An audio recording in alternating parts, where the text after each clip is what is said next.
हमारे पास है उत्तर प्रदेश के प्रवक्ता और कैबिनेट मिनिस्टर सिद्धार्थनाथ सिंह। आपको इंडिया न्यूज में स्वागत है। और आज इसकी हम बात कर रहे हैं क्योंकि आपका चार्ज दी गई है कुंभ मेला के बारे में, तो उसके बारे में मुझे आज की बातचीत होगी। तो कुछ बताइए, आप स्पेशल क्या कर रहे हैं ये अर्थ कुंभ को सक्सेस बनाने में? नहीं, देखिए, ये जो कुंभ मेला है 2019 का, इस दफे जो हम लोग को प्रधानमंत्री जी ने एक दिशा निर्देश दिया, जो उनका विजन है, उसको जमीन पे उतारने का हमारे मुख्यमंत्री योगी आदित्यनाथ जी ने एक टीम बनाई, जिसका मैं भी एक सदस्य हूं। और हम लोगों ने वहां पर जो एक मूलचूल जो ढांचा होता है पूरे शहर का, उसके अंदर बहुत विकास किया है, जिसके अंदर 260 के ऊपर रोडें हैं, जिसको चौड़ीकरण किया है। हम लोगों के 60 के ऊपर चौराहे हैं, जिनका उनको चौड़ा किया है, सुदृढ़ीकरण करा है। फिर साथ ही साथ नया एयरपोर्ट बनाया है, जो 11 महीने में संभव लोग कहते हैं नहीं हो सकता है। और साथ ही साथ उसके अंदर अब एक नई टेंट सिटी बनाई, जो नया कॉन्सेप्ट है। और उसके अंदर आपको एक हेलीकॉप्टर राइड भी हो सकती है और अनेक चीजें हैं, जिससे कि जो श्रद्धालु लोग हैं जो जाएं कुंभ में, उसका आनंद लें, वहां पे जो धार्मिक है, आध्यात्मिक चीजें हैं, उनको भी सुने। मगर उसके बाद कुछ चीजें और भी होती हैं, वो भी कर सकते हैं पर्यटन की दृष्टि से। तो बहुत इस दफे व्यापक हम लोग ने अरेंजमेंट किया गया है कुंभ का, और उम्मीद है कि 15 करोड़ लोग इस दफे इस कुंभ में आएंगे। कुंभ को इतना महत्व देना, और वो भी क्योंकि ये वैसे है तो अर्थ कुंभ, मगर बीजेपी ने निर्णय लिया है कि इसको बिल्कुल हाइप करना, इतना इम्पोर्टेंट बनाना, क्योंकि चुनाव आ रहे हैं। इसमें चुनाव के साथ कुछ जुड़ा हुआ है? प्रिया जी, चुनाव और जो कुंभ का समय है, वो भारतीय जनता पार्टी या सरकार ने निर्धारित नहीं किया है। निर्धारित किया है कि इसको प्ले अप करना, हाइप कि मंदिर नहीं बना सके तो अच्छा कुंभ दे देंगे, व्यापक भव्य और दिव्य बनाए। उसके लिए तो किसी सरकार को दोष नहीं देना चाहिए। कोई एक जो बड़ा कार्यक्रम होता है, और ये सच्चाई है कि जो कुंभ है वो हिंदुओं का जो धार्मिक या आध्यात्मिक है, वो एक सबसे बड़ा मिलन माना जाता है। और उसको देखते हुए तो इसको और अच्छा बनाना चाहिए। अभी तक दूसरी सरकार ने क्यों नहीं किया, ये पूछना चाहिए।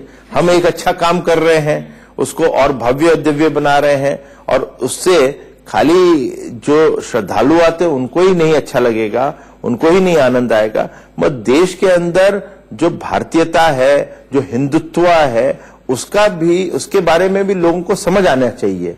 तो अब के आप जो कुंभ है, आप देखेंगे जब, तो एक धार्मिक आधार तो है, मगर उसके अंदर जो वैज्ञानिक चीज है कि कुंभ क्यों होता था, उसके पीछे जो साइंस है, विज्ञान है, उस पर भी हम लोगों ने बहुत बल दिया है। तो ये कह रहे हैं कि आजकल रेस चल रही है कि सबसे बड़ा हिंदू कौन है, तो बीजेपी ने कुंभ मेला को बिल्कुल ओनरशिप ले ली है। देखिए, मैं इतना ही कहूंगा कि भारतीय जनता पार्टी तुष्टीकरण नहीं करती है। अब कांग्रेस एक राह पे चली थी, वो समाजवादी भी चली, मगर कांग्रेस की बात जरूर करूंगा। कांग्रेस राह पे चली, उनको लगा कि तुष्टीकरण करेंगे मुस्लिम की तो उनको वोट मिलेगा। अब वहां से वो कंफ्यूज हुए, तो उनको लगता है कि हम जनेऊधारी बन जाए तो ज्यादा और हमें वोट मिल जाएगा। तो वो भ्रम में जी रहे हैं।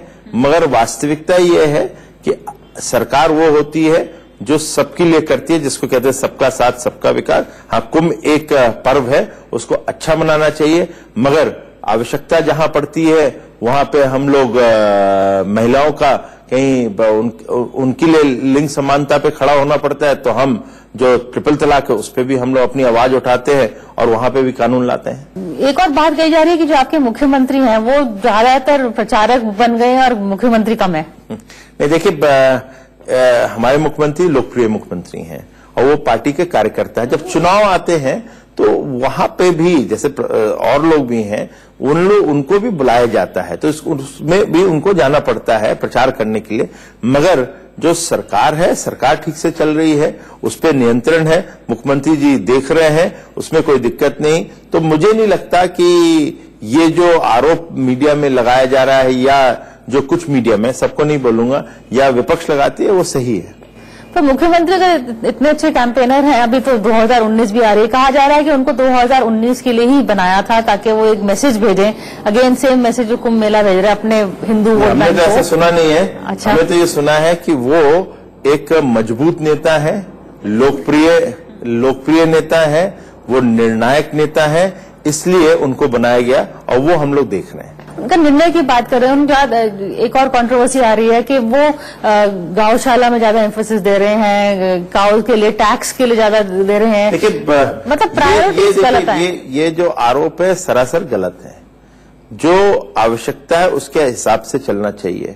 आज हम लोग देखते हैं कि आवारा पशु जो होते हैं वो सड़कों पे घूमते हैं, उससे एक्सीडेंट्स भी होते हैं। पर लोग भी तो सड़कों पे हैं, ओल्ड एज होम बना दीजिए, शेल्टर्स उनके लिए बना दीजिए। अब टैक्स जो लिया जा रहा है, हाँ। वो टैक्स इसीलिए लिया जा रहा है कि गौशाला जो बने, जिससे जो पशु होते हैं उन लोग को उसमें रखा जाए और वो सड़कों पे ना उतरे, खेतों में ना जाए, इस व्यवस्था करा जाए, उनकी देखभाल भी करा जाए।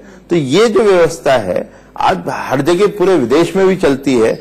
आज हम लोग कर रहे हैं क्योंकि भारतीय जनता पार्टी और वो भी योगी आदित्यनाथ कर रहे हैं, तो ये एक प्रश्न चिन्ह लग जाता है, उसको दूसरी तरह से प्रस्तुत किया जाता है, तो ये सही नहीं है। अच्छा, दूसरी बात है ये जो अभी अखिलेश यादव के ऊपर सीबीआई इंक्वायरी चल रही है, समाजवादी पार्टी कहती है ये भी बस चुनाव को लेकर ही सब कर रहे हैं। नहीं, देखिए वो थोड़ा विंडिक्टिव राजनीति है। ऐसा नहीं है। ये जो है वो 2016 में इलाहाबाद हाईकोर्ट ने इसको संज्ञान में लिया। उन्होंने उस समय सीबीआई इंक्वायरी ऑर्डर करी।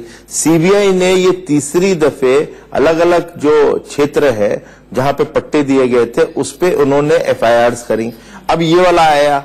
अब क्योंकि चुनाव है, अखिलेश यादव और मायावती जी मिले हैं, इसलिए सीबीआई को नहीं करना चाहिए, चुनाव देख के नहीं करना चाहिए था और अखिलेश मायावती को मिलने दें। ऐसा तो नहीं होता है। सीबीआई को तो अपना कानून अपना काम करेगी।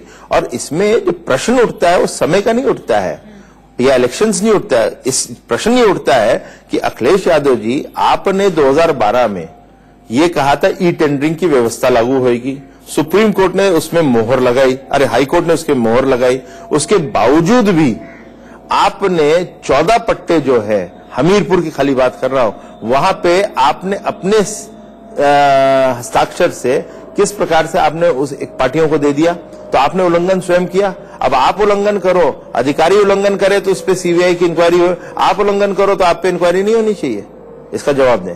तो ये इंक्वायरी ऐसी टाइमिंग पे हुई, एक बारी दिन खबर आती है कि मायावती और अखिलेश मिल रहे हैं, अगले दिन खबर आती है कि अखिलेश के पीछे सीबीआई बढ़ गई है। देखिए, कहीं रखना था टाइमिंग पे भी करूंगा तो पॉलिटिकल टाइमिंग कहीं हम सोचें तो ये पहले हो जाना चाहिए था, इन दोनों को मिलने ही नहीं देना चाहिए था, बाद में क्यों करा जाए। तो ये ऐसा नहीं होता। सीबीआई अपने, और वो भी मॉनिटर्ड है, एक उच्चतम न्यायालय के माध्यम से उसको मॉनिटर किया जा रहा है। हाईकोर्ट, इलाहाबाद हाईकोर्ट उसको मॉनिटर कर रही है, मॉनिटर करके देख रहे हैं। तो वो अपना जो भी निर्णय करेंगे उनके हैं। और दूसरा, किसी को प्रश्न उठाना है तो हम पे क्यों उठा रहे हो। हाईकोर्ट के दरवाजे खुले, पूछना चाहिए हाईकोर्ट से कि अरे भाई हम लोग मिल रहे थे, चुनाव आ गया, आपने क्यों सीबीआई से कहा ये एफआईआर दर्ज करो। तो इसका जवाब तो फिर हाईकोर्ट को देना चाहिए, भारतीय जनता पार्टी को नहीं देना चाहिए। अच्छा, फिर भारतीय जनता पार्टी के बाद मेरे पास एक सवाल है, ये जो मायावती और अखिलेश का गठबंधन है वो आपको कितनी चिंता दे रहा है। बिकॉज फूलपुर, इलाहाबाद, देखिए मैं तो खुद बहुत सरप्राइज्ड हूं कि ये दोनों, जब इन लोग को 2014 में इतनी कठिनाई हो गई, भारतीय जनता पार्टी से हारे, दूसरे 2017 में भी उनका बुरा हाल हुआ उत्तर प्रदेश में, तो ये दोनों उस समय क्यों नहीं मिले। आज तक हम सुन रहे हैं, हो सकता है कितनी दफे मिल रहे हैं, नहीं मिल रहे हैं, मीडिया अकले लगाए या कुछ भी कर ले, मैं आज तक कॉन्क्रीट बयान तो नहीं कहीं से आया है। संभव है कि मिलेंगे, रायगंज मिलेंगे तो फिर हम तो कह रहे हैं कि आप मिलो, हम तो कह रहे हैं आप एक दफे आ ही जाओ। देश की जनता, उत्तर प्रदेश की जनता ये समझ ले कि कौन अवसरवादी है, कौन विकास के लिए कर रहा है, कोई एजेंडा के साथ लेकर आ रहा है। आप तो अपने अस्तित्व को बचाने के लिए कर रहे हैं, आपके पास तो कुछ और है ही नहीं, आपके पास कोई एजेंडा नहीं है। मगर आप मायावती और अखिलेश क्यों आ रहे हैं। भाई, एक पार्टी को 2014 में कोई सीट नहीं मिली, दूसरी पार्टी को उतनी 5 सीटें मिली जितनी उनके परिवार तक ही सीमित रह गया। 2018 में 3 अच्छी सीटें मिल गई। नहीं, 2017 में 3 सीटें क्या मिल गई उनको, उनके गठबंधन से। 18 में उनके गठबंधन से नहीं हुआ, कुछ हमारी कमियां थी जिसके कारण ये हुआ। ना तो एरिथमेटिक के हिसाब से तो इनको 2 लाख वोट से जीतना चाहिए था, वो तो हुआ नहीं है। और सही बात यह भी है, मेरी भी कॉन्स्टिट्यूंसी वहां आती है जहां पे दलित और मुस्लिम ज्यादा है, वो आधा 50% वोट है, वहां पे 2 लाख के ऊपर है। वो कहीं मेरी अपनी फूलपुर के अंदर, विधानसभा के अंदर हम 20,000 से ऊपर जीत सकते हैं, तो इसके मतलब आपका गठबंधन वहां पे कोई इंपैक्ट नहीं दे रहा था। तो ये सब भी चीजें आकलन में आती हैं। तो मुझे नहीं लगता कि इनकी एरिथमेटिक मोदी जी की केमिस्ट्री से ऊपर जाएगी। अच्छा, लास्ट सवाल है ये राहुल गांधी को लेकर। ये 3 जो चुनाव हुए हैं अभी हिंदी हार्टलैंड स्टेट्स में, उसमें कांग्रेस को लग रहा है कि राहुल गांधी के नेतृत्व में थोड़ा सा क्रेडिबिलिटी आ रही है। मैसेज क्या जाता है? कांग्रेस को शुभकामनाएं देता हूं, बधाई देता हूं, ऐसा सोच रहे।